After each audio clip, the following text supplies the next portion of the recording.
Et je suis maintenant avec Jérémy Sebac, bonjour. Bonjour. Vous êtes cofondateur et président de SPV Assurance, courtier en assurance. Selon le Figaro Magazine qui vient de sortir, vous faites partie des 100 chefs d'entreprise les plus influents de votre génération, sous-entendu moins de 40 ans. En 10 ans, vous êtes devenu le 4e courtier grossiste français. Vous visez, je crois, la 2e place rapidement. Comment est-ce que vous expliquez la croissance de votre société ? Eh bien, écoutez, déjà merci de m'inviter. Nous arrivons en fait à devenir le 4e courtier grossiste en France, principalement donc grâce au digital. Je voyais que vous appeliez distribuer l'assurance. En fait, c'est à peu près ce qu'on fait. On casse les codes de notre secteur. On a un ADN très digital.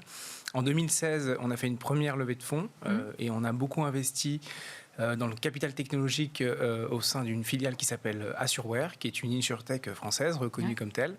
Et on a développé tous nos front office et tous nos back office qui nous ont permis de devenir maître de toute la chaîne de valeur de l'assurance. Et grâce à cela, en fait, on a réussi à négocier des partenariats très forts avec les plus grandes compagnies d'assurance et à avoir la confiance de courtiers de proximité qui cherchaient des capacités d'assurance pour justement accompagner leurs clients. Et grâce à cela, on a connu une croissance exponentielle depuis 2016 jusqu'en 2021 aujourd'hui. Et je dois reconnaître qu'on est très content. Bah, j'imagine. En même temps, j'ai regardé vos chiffres. Vous avez l'année dernière levé 70 millions d'euros, réalisé 2 opérations de croissance externe. Vous avez réalisé plus de 50 embauches. En fait, vous n'avez pas connu la crise l'année dernière, vous, c'est passé inaperçu. On peut considérer qu'elle a glissé sur nous, mais on a quand même été un petit peu impacté. La réalité, c'est on pilote au budget, on a reforecasté. J'étais venu sur votre plateau il y a à peu près un an. On avait dit qu'on devrait faire 90 millions d'euros de chiffre d'affaires. On avait déjà donc ces croissances externes dans les tuyaux. Il s'avère qu'on va plutôt tourner aux alentours de 75-80 millions. On clôture au 31 mars, donc les chiffres ne sont pas encore complètement sortis. La réalité, c'est que oui, on a un peu perdu en croissance, mais globalement, je dois reconnaître qu'on fait une année qui est assez remarquable.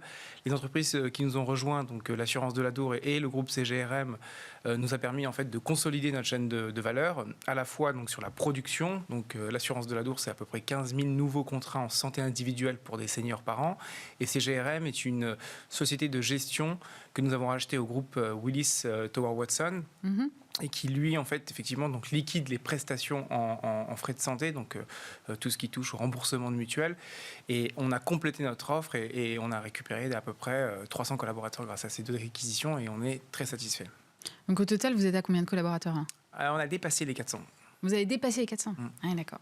Mais si j'ai bien compris, tous vos collaborateurs, enfin, tous ceux qui travaillent pour vous, en tout cas, ne sont pas salariés. Quasiment tous. Quasiment tous. Ah oui, je croyais que vous aviez une partie... Alors, on a 415 collaborateurs aux effectifs, 81% en France. Et ensuite, on a à peu près un réseau de courtiers de proximité qui distribuent nos offres. Et effectivement, donc là, ça représente une population importante de partenaires. Donc là, on a à peu près 1500 courtiers qui travaillent avec nous quasiment tous les jours.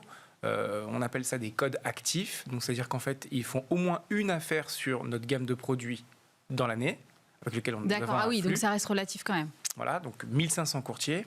Et ensuite, eux-mêmes travaillent avec des commerciaux qui travaillent toute la journée avec nous, mais aussi en concurrence avec parfois aussi nos partenaires, que sont les grandes compagnies d'assurance ou d'autres confrères courtiers grossistes comme April ou d'autres confrères que je ne citerai pas là.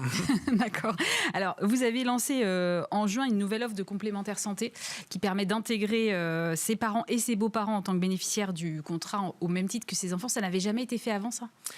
Eh bien, écoutez, non. En fait, c'est une offre qu'on pourrait qualifier d'intergénérationnelle. En fait, c'est une offre que j'avais imaginée avant le Covid, en fait, quasiment un an, parce qu'en fait, avec la directive de la distribution d'assurance et la gouvernance produit, lancer un produit, aujourd'hui, dans notre métier, c'est relativement long.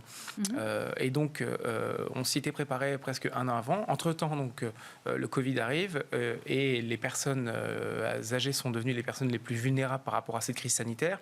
Et on a aussi pris en compte les renoncements aux soins. Au tout début en fait, de la crise, au mois de mars, personne ne sortait de chez soi, c'était beaucoup plus compliqué. Et en fait, on s'est rendu compte, c'est toujours pas aujourd'hui, mais on s'était rendu compte qu'il y avait des pathologies qui n'étaient pas bien soignées ou quasiment plus soignées. D'accord. Et en fait, on s'est rendu compte que le produit était vraiment adapté. Et c'est pour ça qu'on a accéléré sa sortie.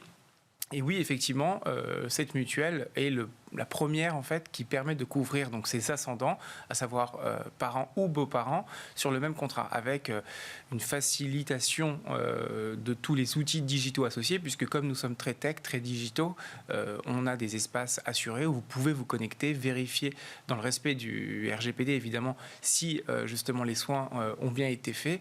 Et quand on est un enfant et qu'on gère pour ses parents, pouvoir faire tout ça à distance en pleine crise sanitaire, c'était un vrai plus.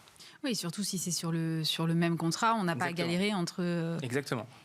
Mais alors, en termes de prix, ça coûte cher. On a fait des études. Par rapport à ces enfants, c'est pas les mêmes besoins, c'est pas les mêmes. En fait, on a fait des études. On a même fait un sondage Ipsos historiquement pour savoir justement quel était le ressenti des Français par rapport à ça. On avait même fait pousser l'étude jusqu'à quel prix moyen en fait ils étaient prêts à payer. On était quasiment dans les prix que nous proposions sur l'offre, à peu près 70 € en moyenne pour au moins une personne, donc quel que soit le prix. On était plutôt sur en fait, un prix moyen par rapport à un âge de senior en moyenne.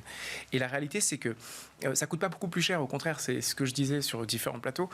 Vu qu'on a mutualisé, puisque globalement, en fait, on va abaisser l'âge moyen, puisqu'on va avoir des seniors, mais on va aussi avoir les enfants qui vont faire baisser techniquement en fait, l'âge moyen du contrat en complémentaire santé, on arrive à avoir des tarifs qui sont largement abordables et voire même dans le marché. Et pour des seniors qui ont peu de moyens et qui ne peuvent pas forcément s'offrir une bonne complémentaire, ça peut résoudre le problème C'est aussi pour ça qu'on a lancé cette offre, parce qu'en réalité, les enfants peuvent très souvent prendre en charge parfois donc, des problématiques de petite retraite pour leurs parents, et le fait que ce soit eux qui puissent justement se faire prélever pour le compte de leurs parents, c'est un vrai plus. C'est-à-dire que plutôt que de laisser les parents payer leur propre mutuelle, ils le prennent pour leur compte, ils les rattachent sur leur compte, et c'est une forme de cadeau en fait, et c'est un vrai plus pour eux. Aujourd'hui, vous êtes le 4e courtier grossiste français. Qu'est-ce qui va vous différencier des autres si vous continuez à grossir ? C'est une très bonne question. En fait, on vise la place numéro 2. Voilà, c'est ce que je disais dans la presse professionnelle la semaine dernière. Qu'est-ce qui va nous différencier ? On va continuer à investir dans le capital technologique. On a beaucoup de postes ouverts, je le dis ici aujourd'hui. On recrute des développeurs, on recrute les 50 embauches que nous avons ouverts donc sur l'exercice 2020-2021, concernent évidemment tous nos services, mais y compris donc, notre filiale informatique. Et en fait, qu'est-ce qui va nous différencier ? C'est qu'on a aujourd'hui, donc, par l'intermédiaire donc, des Sling Capital et Tikeo Capital, donc des financiers qui nous accompagnent. Ouais. Et je dois reconnaître que donc, nous avons l'air insolites pour pouvoir accélérer sur les croissances externes. Notre marché, en fait, se concentre de plus en plus. Et donc, nous, on veut profiter des opportunités de marché qui vont s'offrir à nous dès lors qu'on pourra le faire. Et je pense qu'en cumulant notre croissance organique et notre croissance externe, on pourra, d'ici 2021-2022, respecter l'ambition de la place numéro 2. Bon, vous reviendrez nous voir à ce moment-là. Avec plaisir. Merci beaucoup, Jérémy Sebac, cofondateur et président de SPVie Assurance.